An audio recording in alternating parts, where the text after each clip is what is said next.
হ্যাঁ বন্ধুরা, আপনাদের সামনে আবার একটা নতুন ভিডিও শেয়ার করছি। আমার সামনে যে জেন্টেলম্যান বসে আছেন নাম হচ্ছে তপন বাগদি, তাই তো? বয়স হচ্ছে ৩৮ বছর বয়স। এসছেন হচ্ছে উনি মাঝেরহাটি থেকে, ঠিক বলছি তো? ওনার সমস্যা কি? ওনার সমস্যা হচ্ছে অকেশন লেফট শোল্ডার পেইন, মানে ফ্রোজেন শোল্ডার। এটা 5 বছর ধরে চলছে। কখনো কখনো আপনি যে অল টাইম সবসময় ব্যথা হচ্ছে তা না, যদি ওয়েটটা বেশি নিচ্ছেন তাহলে ব্যথাটা হচ্ছে, তাই তো? হ্যাঁ, তাহলে ওয়েটটা বেশি নিলে তখন ব্যথাটা বেশি হচ্ছে, তাই তো? তাহলে লেফট শোল্ডারে পেইন হচ্ছে ওনার। এটা ডিউরেশন চলছে 5 বছর ধরে চলছে, তাই তো বললেন আপনি? আচ্ছা, এইটা ব্যথাটা কি? হেভি ওয়েট, মানে কোনো যদি ভারী জিনিস নেয় তাহলে ব্যথাটা বাড়ছে। ব্যথাটা রিলিফ হচ্ছে কিসে? প্রেশারে। আর এক্সারসাইজ যদি একটু ব্যায়াম করলে, আপনি বললেন না যে একটুখানি প্রেশারে বা ব্যায়াম করলে আমার একটু রিলিফ হচ্ছে ব্যথাটা, তাই তো? আর হেভি ওয়েট নিলে বাড়ছে, ঠিক বলছে। আর একটা বলেছেন যে আমার মনে হচ্ছে ম্যাডাম করোনা ভ্যাকসিন নেওয়ার পর আমার ব্যথাটা আরও বাড়ছে, তাই বলেছেন তো আমাকে? আচ্ছা, কখনো কখনো অকেশন রাইট ইলিয়াক রিজনে পেইন হচ্ছে, আপনি বলেছেন ওনার এই জায়গাটায়, এই যে এইখানটায় আপনি বললেন যে এইখানটায় একটা পেন হচ্ছে, আপনি বলেছেন। হ্যাঁ, মাঝে মাঝে কখনো কখনো, সেটাও 6 মাস ধরে চলছে। এটা 6 মাস ধরে চলছে। এটা ভোর 5টা থেকে 7টার মধ্যে ব্যথাটা বাড়ছে, ঠিক বলছি তো? হ্যাঁ, এটা কি হচ্ছে, স্টুল কিংবা ইউরিন এটা হয়ে গেলে ওনার ব্যথাটা কম থাকছে, ঠিক বলছি? আচ্ছা, ওনার সব থেকে প্রবলেম যেটা হচ্ছে, ওনার এগুলো তো আছেই, রেকটাম ইচিং, মলদ্বারে ভীষণ চুলকায়, এবং কখনো কখনো ব্যথা হয়, এবং ব্যথাটা কী হয় আফটার স্টুল, এটা কিন্তু চুলকায়। চুলকানোটা কী হয়, পায়খানাটা হওয়ার পরে ভীষণ, যখন ওটা জল দিয়ে পরিষ্কার করে তখন ওনার চুলকায়। আর চুলকানোর ক্যারেক্টার কি? স্টিচিং পেইন, মানে সুচ ফোটাচ্ছে এরকম। এই মেন হচ্ছে চুলকায় আর মানে সুচ ফোটাচ্ছে এরকম একটা। হ্যাঁ, মেন সমস্যা ওনার এইটা, এই rectum itching and pain in rectum after stool. তাহলে মলদ্বারে কী হচ্ছে, চুলকাচ্ছে পায়খানার পরে এবং ব্যথার ক্যারেক্টার কি? Stitching pain. আচ্ছা, যখন ওনার স্টিচিং পেনটা কখন হচ্ছে, যখন পায়খানা হয়ে যাচ্ছে তখন এই ব্যথাটা হচ্ছে, কিন্তু পায়খানা করার সময় মলদ্বার অস্বাভাবিক চুলকাচ্ছে, ওনার অস্বস্তি বোধ হচ্ছে একটা। আর হচ্ছে স্লিপলেসনেস, ঘুম হয় না, সেটা প্রথম রাত্রে, ওনার শেষ রাতের দিকে ঘুমটা হয়। প্রথম রাত্রে আপনি শুলেও এত পরিশ্রম করার পরে ঘুম হয় না, এই হচ্ছে ভোরবেলার দিকে ওনার ঘুমটা হয়। তাহলে এই হচ্ছে সমস্যা।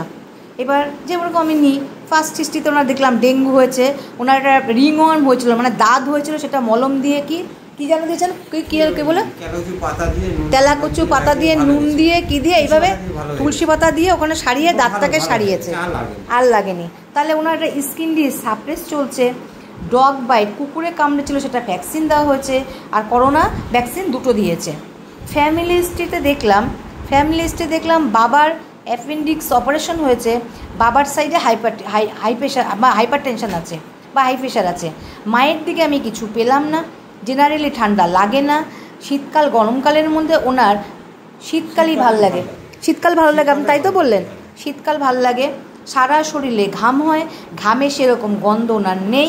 মুখ দিয়ে কখনো কখনো লালা আগে পড়তো, বর্তমানে এখন পড়ছে না, ঠিক তো?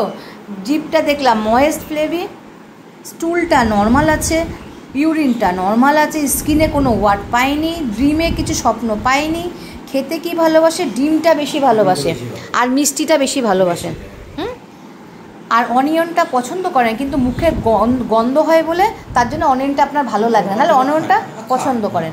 আচ্ছা, উনি খাবারের মধ্যে হট আর কোল্ড ফুড দুটোই পছন্দ করে, মানে গরমের দিনে উনি ভাত রুটি ঠান্ডা পছন্দ করে, আবার শীতের দিনে ভাত রুটি গরম পছন্দ করে, ঠিক বলছে? সব ঠিকঠাক তো? ভুল হচ্ছে না তো?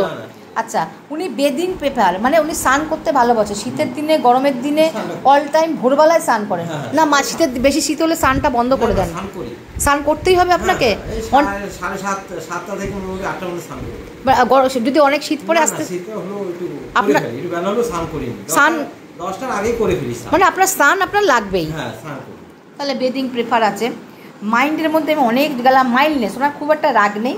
সেন্সেশন সামওয়ান ফলোয়িং, ওনার একটা মনে হয় যেন পিছন দিয়ে কেউ ওনার ফলো করছে, রিলিজিয়াস আছে, ঠাকুর খুব পছন্দ করে, ফিক্সড আইডিয়া। আচ্ছা ফিক্সড আইডিয়া কী হবে, আপনার তাবিজ কবজগুলো একটু দেখান, তাহলে বন্ধুরা বুঝবে।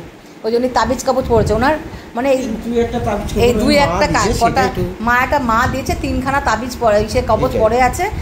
এর মানে কি ওনার ফিক্সড আইডিয়া। আর একটা হচ্ছে হাতে আমি আংটি দেখেছি অনেক, উনি এইগুলো পছন্দ করে, এই যে মানে এগুলো ফিক্সড আইডিয়া যে এইগুলো পড়লে আমার ভালো হবে, তাবিজ কবজ আংটি এগুলো পড়লে আপনার ভালো হবে, ওর জন্য আপনি পড়েন। তাহলে ওনার আর ফিক্সড আইডিয়া আছে। তাবিজ কবজগুলো দেখলাম আমি, তার জন্যই রিলিজিয়াস, ঠাকুরও পছন্দ করে, আর সেন্সেশন সামওয়ান ফলোয়িং। এইবার আমি কি ওষুধ দেবো, আমি মহা সমস্যায় পড়ে গেছি, কিন্তু আমাকে তো ওষুধ দিতে হবে। এবার আপনারাও আপনাদের যে সিলেকশন সেটাও আমাকে বলবেন। আমি প্রথমে মানে দেখলাম, আমি আগে সালফারটাই আনলাম। সালফার আনলাম কেন, রেকটামের উপর কাজ করে, রেকটাম মিউকোকিউটেনাস জাংশনের উপর কাজ করে, ইচিংয়ের উপর কাজ করবে। আর স্টিচিং পেন সালফারে ফার্স্ট গ্রেড আমি দেখলাম। স্লিপলেসনেস সেটাও ফার্স্ট নাইটে দেখলাম অ্যাগ্রাভেশন হচ্ছে। হট পেশেন্ট আছে, উনি একটু মিষ্টি খেতে ভালোবাসে, এই দেখলাম। আর রিলিজিয়াস আছে, কিন্তু সালফারের মতন সালফার যে বেদিং অ্যাভারশন ওনার নেই। উনি বেশ ফ্যাস্টিরিয়াস, উনি পয় পরিষ্কার, আপনি অপরিষ্কার না, আমি অনেকবার জিজ্ঞেস করলাম, কিন্তু সালফারের মতন যে সালফার স্নান করতে ভালোবাসে না, ওনার মধ্যে সেটা নেই। উনি অপরিষ্কার সেটা না, উনি আমি অনেকবার জিজ্ঞেস করেছি, না উনি বলছে যে আমি পয় পরিষ্কার, আমার ঘরটরগুলো পরিষ্কার আমার ভাল লাগে। তাই তো বললেন, তাই তো আমরা ঘর কিন্তু তাহলে সালফারের তাহলে বেদিং অ্যাভারশন নেই, উনি ফ্যাস্টিরিয়াস আছে সালফার। আর একটা আসতে পারে, আমি থুজা একটা ভাবলাম। থুজা কেন ভাবলাম, যদিও উনি হট পেশেন্ট আছে, কিন্তু তবুও একটা মেন্টালি একটা ভাবলাম, দেখলাম কি ওনার মনে হয় যেন উনি যখন রাত্রেবেলায় কাজ করে যেন পিছন দিয়ে কেউ আপনার ফলো করছে, এরকম মনে হচ্ছে।